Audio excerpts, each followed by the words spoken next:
Saat ini kamu sedang melayang-layang di ketinggian 30 km di atas permukaan bumi, sembari menikmati panorama terbaik di planet kita.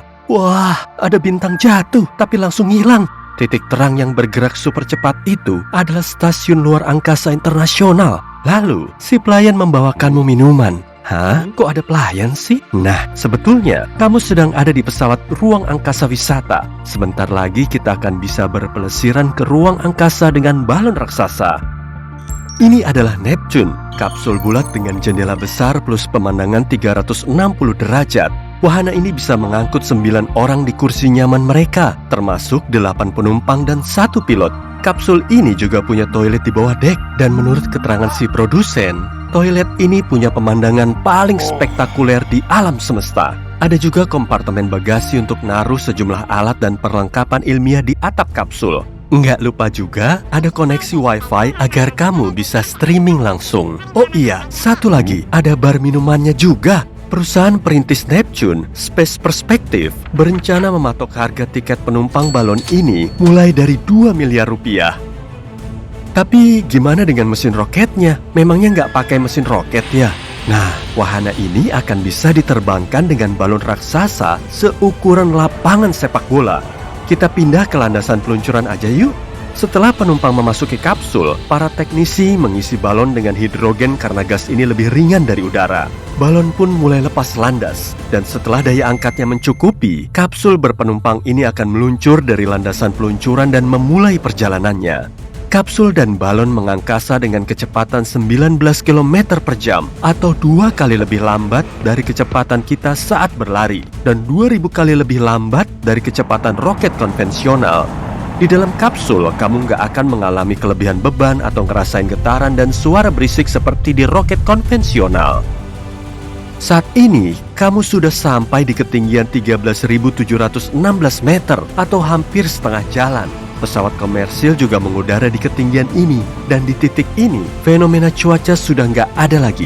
Jadi, nggak akan ada gumpalan awan, aliran angin maupun turbulensi. Bahkan, nggak ada oksigen. Di sini, kamu perlu bantuan tangki oksigen untuk bernafas. Tapi kapsul Neptune kedap udara, jadi kamu semakin naik. Di sini, kamu juga mengamati balonnya terus membesar beberapa kali lipat, karena telah diisi hidrogen di ketinggian 0. Hidrogen menekan balon dari dalam, tapi udara di atmosfer menekan balon dari luar. Semakin tinggi wahanamu, semakin sedikit kadar udaranya. Hidrogen terus menekan balon dari dalam, tapi tekanan di luar sudah nggak ada lagi, sehingga ukuran balon semakin besar. Makanya kita perlu bahan balon yang super padat dan bisa meregang. Manusia selalu meluncurkan balon seperti ini dengan prop cuaca. Saat balon semakin naik, ukurannya juga terus membesar. Jauh di atas sana, bahan balon gak akan bisa menahan tekanan, lalu meletus. Kemudian prop cuaca jatuh ke bumi. Tentu kita gak menginginkan kapsul berisi penumpang seperti Neptune mengalami nasib yang sama. Jadi wahana ini gak akan naik terlalu tinggi. Tapi dalam kondisi darurat, Neptune punya parasut yang bisa dipakai untuk pendaratan aman. Parasutnya ini sudah mengembang dan menempel pada tali yang terhubung ke balon.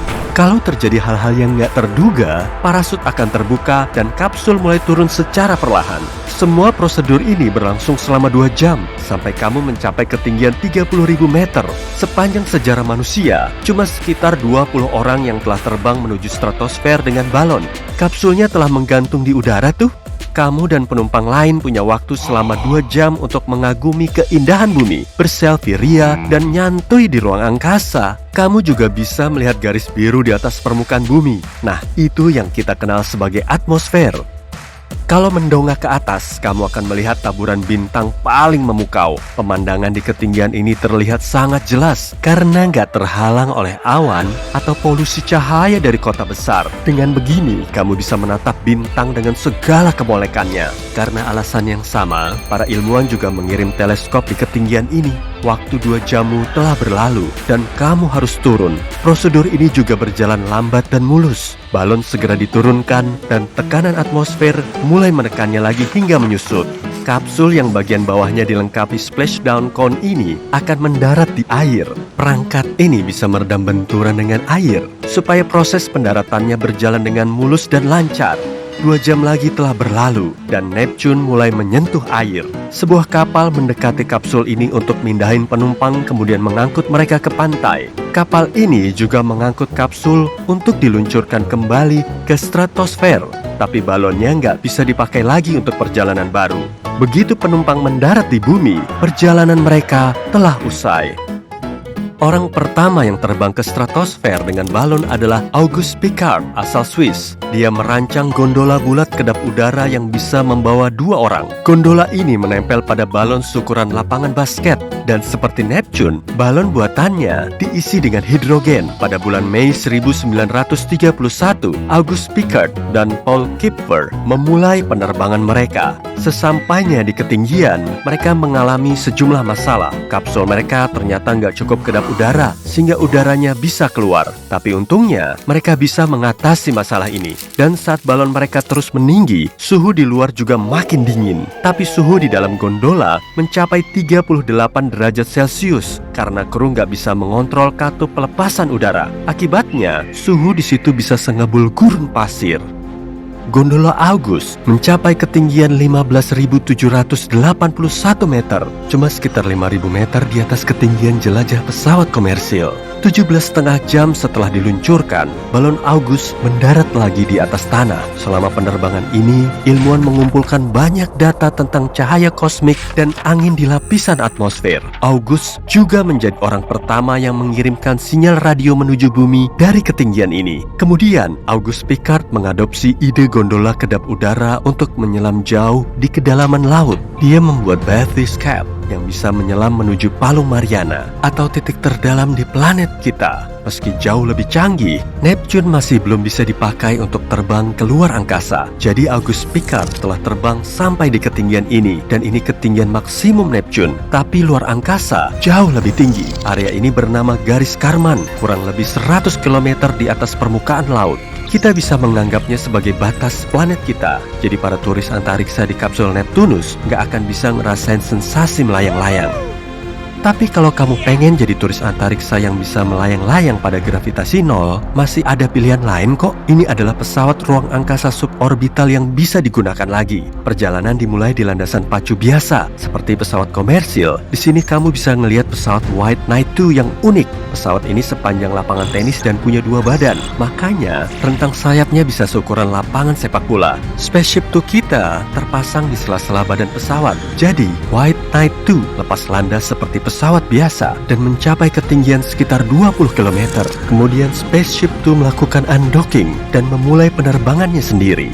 Pesawat ruang angkasa kecil ini seukuran kolam renang dan berisi 2 pilot plus 6 penumpang. Luncurkan.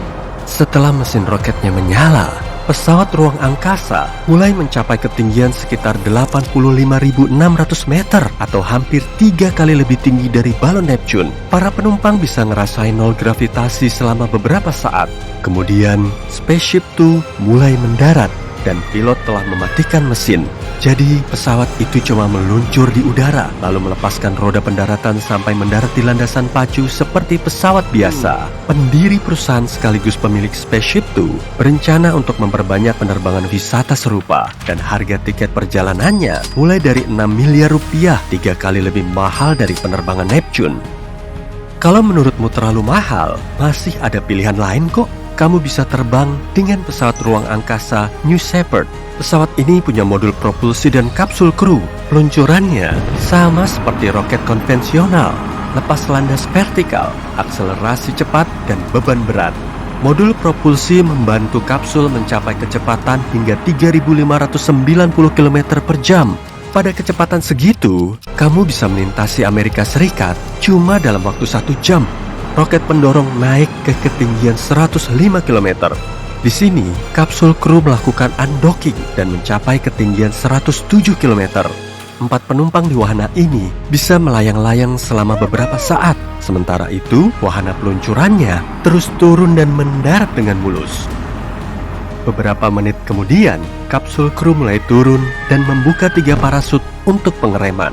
Cuma beberapa meter sebelum menyentuh tanah, kapsul melakukan peluncuran mesin roket cepat untuk memperlambat lajunya agar bisa mendarat dengan mulus. Kamu bisa menjadi turis luar angkasa dan ngerasain sensasi melayang-layang di atas sana dengan merogoh kocek sedalam 3 miliar rupiah.